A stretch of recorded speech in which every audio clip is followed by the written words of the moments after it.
let's try this again. We got burned with that Neptunia Samurai Maiden game, but I still want to play more action games similar to it. The hunt still continues. So let's see what Samurai Maiden has in store for us. This is Combat Overview. Here we go over the general controls, the main mechanics, who or what we use them on, and then seeing how it all comes together. We got lights, doing their own combo. If you mash at the end, you'll do million stab. Heavy attacks have their own combo, doing more crowd control and more damage, while lights, for example, only hit in front of you most times. There's also a charge heavy attack, similar looking to Killer is Dead. There's no unique enders depending when you chain these together, but we do have ourselves a Stinger with forward heavy attack, and High Time with back heavy attack. Now these you can combo into.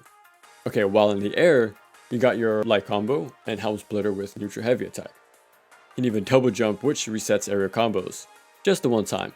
There's no DMC enemy step where you get to repeat it over and over, but it's useful. Now other than that, you can use the back heavy attack to do this retreating slash to back off to land a bit safer, or forward heavy to dive on enemies, basically flying Swallow from Ninja Gaiden. Onto defense, we have a dodge with full iframes. Solid way to avoid damage, you can use it to break your fall too. There's even a follow-up attack out of it to continue your pressure afterwards. You can't cancel into it on reaction, but I think it works here. At first I thought it'll be a Muso-like where I'll mash away for free, but nah, kinda have to think and keep an eye out there. Now we don't have a guard, but we have a parry. Not only do you get iframes for connecting it successfully, but it staggers enemies both large and small, opening them up for a follow-up. You can use your basic attacks afterwards, or the heavy will do Virgil's Judgment Cut, slicing the entire room. Looking at the HUD, you got your health in the corner, basic stuff, but if you notice, all up the left side we have our strikers. You can't play as them, and they don't run on cooldowns. Instead, they use up the blue segmented meter under their portrait. This works similar to KH1 MP gauge, where you have to get in there and attack to refill this resource. So you can't hang back, wait on cooldowns, and then go in, tossing out all your assists while you passively let them do the work. You have to get aggressive to be able to use your powerful assist, which is smart since it rewards proactive play. Actually, they don't even fight alongside you. They only act when you tell them to.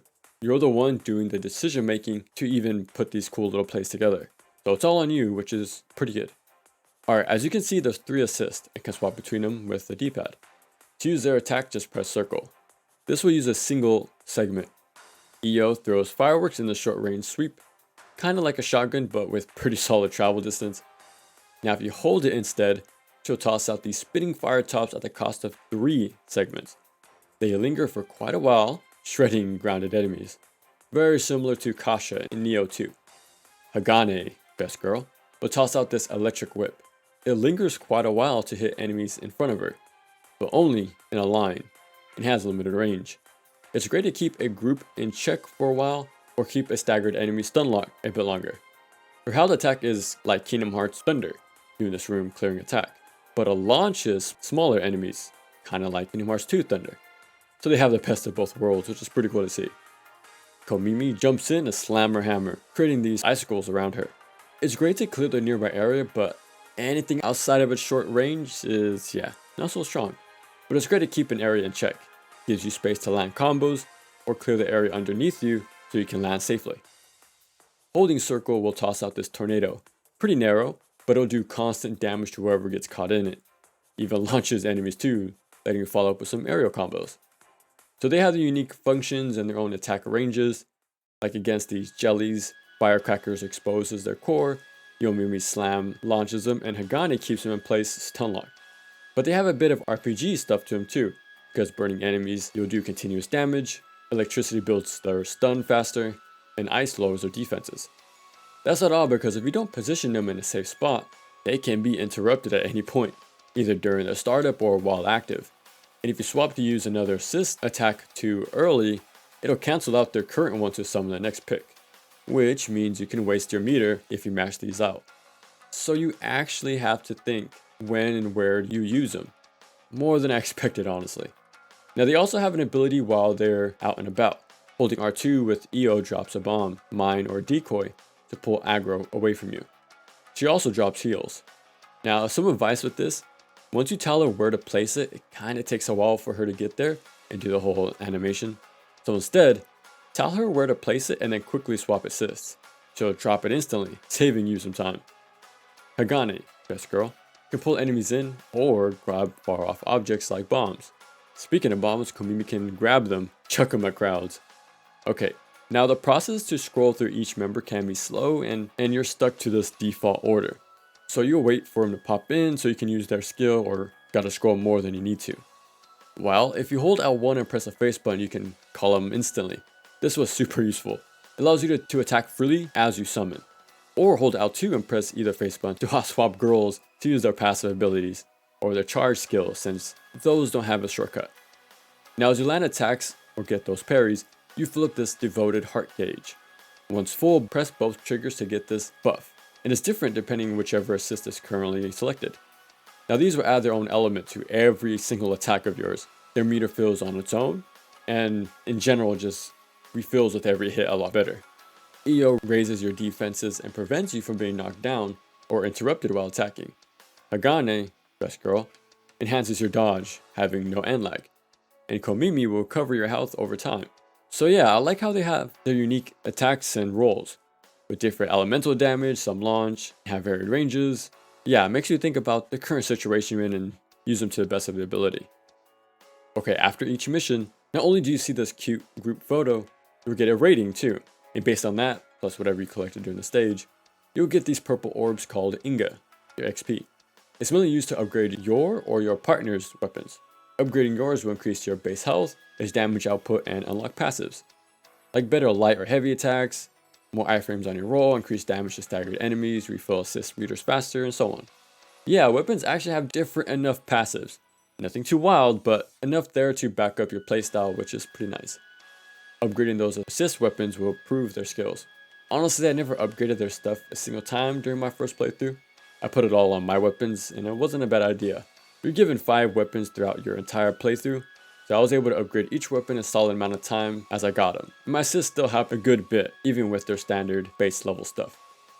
Since we're on the topic of upgrades, there are moves to get, but they're locked behind each girl's affection level. So the more you call on them and the longer you have them out and about, this will raise their levels. After certain thresholds, then you'll unlock the double jump reset, the parry follow-ups, flying swallow, and so on. Pretty cool how each girl has her own theme too. One has all the grounded options, one has all the airborne stuff, and the other has all the defensive abilities. So you'll start out pretty limited, but it doesn't take long to get these. As long as you're using everyone, you'll have all 3 girls leveling up at the same time, back to back. Just constant new move after new move. And if you don't get a new ability, you'll unlock these side missions with just that one partner. It'll focus on her passives, has more platforming, and a solid little fight to top it off. Even unlocks better gear for the girls and increase their max meter by doing these missions too, so it's worth doing these. When it comes to enemies, you got the grunts. These guys aren't complete pushovers. Well, they're simple but nowhere near as bad as other games, because these have actual patterns and will attack pretty often. Enough, anyways. Swordsmen will ready up their blade before swinging. They're also pretty fun to launch.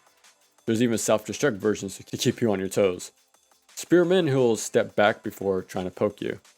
And that's pretty much it, to be honest. There's a small handful of them, but they do their job solid enough.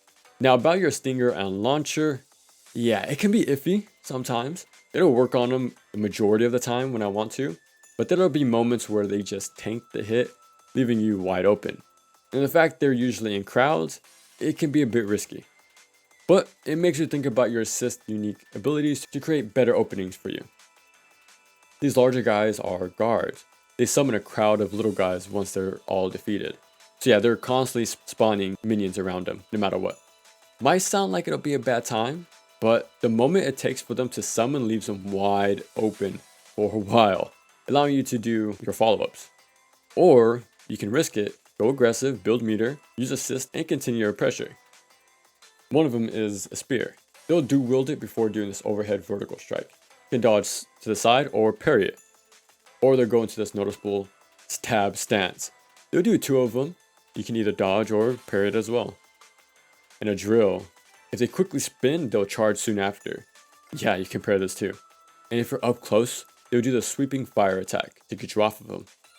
Yeah, you'll fight these guys a few times, but you'll get new assists and new extra moves, so it feels different enough. getting more defensive options, more combos, more assist attacks, and so on. Sometimes they will be in these gimmick arenas too, like having to worry about the ground collapsing beneath you as you fight, so they mix it up enough. Now for the bosses, Takeda will hop on their weapon before flinging themselves, or they'll hop into the air before slamming on top of you. But they have this mix-up combo. They'll do 2 swings, and the third attack is different. If red, dodge to the side, but if they do the spin, you need to dodge backwards.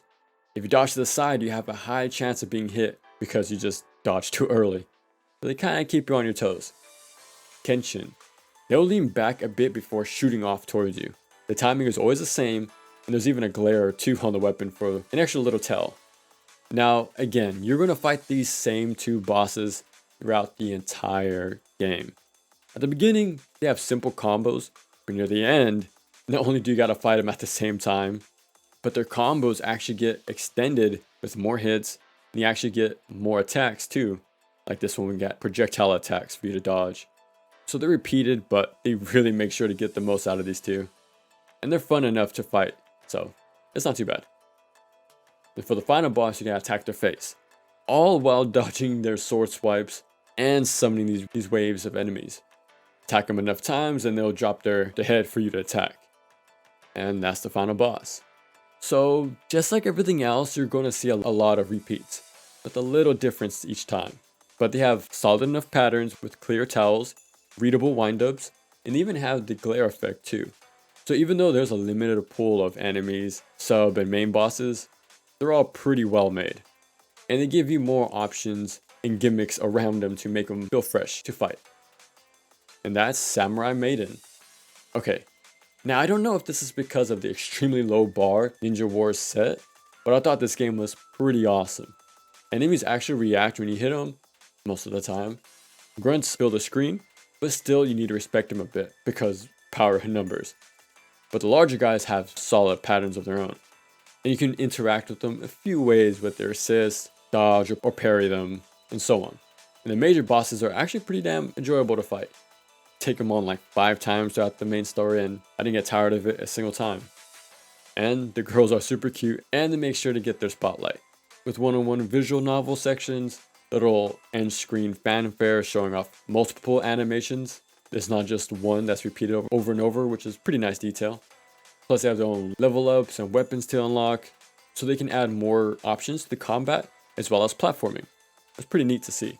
And because they're consistently unlocking one thing after another, yeah, it always kept me playing. Well, it was one of the reasons why. Yeah, all around this is just a solid time. Extremely strong art style. I'm talking Transformers Devastation good at times. Cute girls, expressive animation, solid combat, fun bosses, rewarding upgrade system. Get a new character in the group, figure out how to use them in combat, but then they have their own stage gimmicks to mess with. From swinging, grab bombs, little stage hazards. And yeah, real simple stuff, but enough to keep things fresh. Also, I like how the game is mission based. Just go to one level to the next for straight to the point gameplay. Got some action bits and some platforming too. And with this theme, its locations, and these golden shrines, kinda reminded me of Neo sometimes. So if you've been looking for another game to kinda scratch that Senran Kagura itch, like I have, well, this isn't half bad. It's actually pretty fun.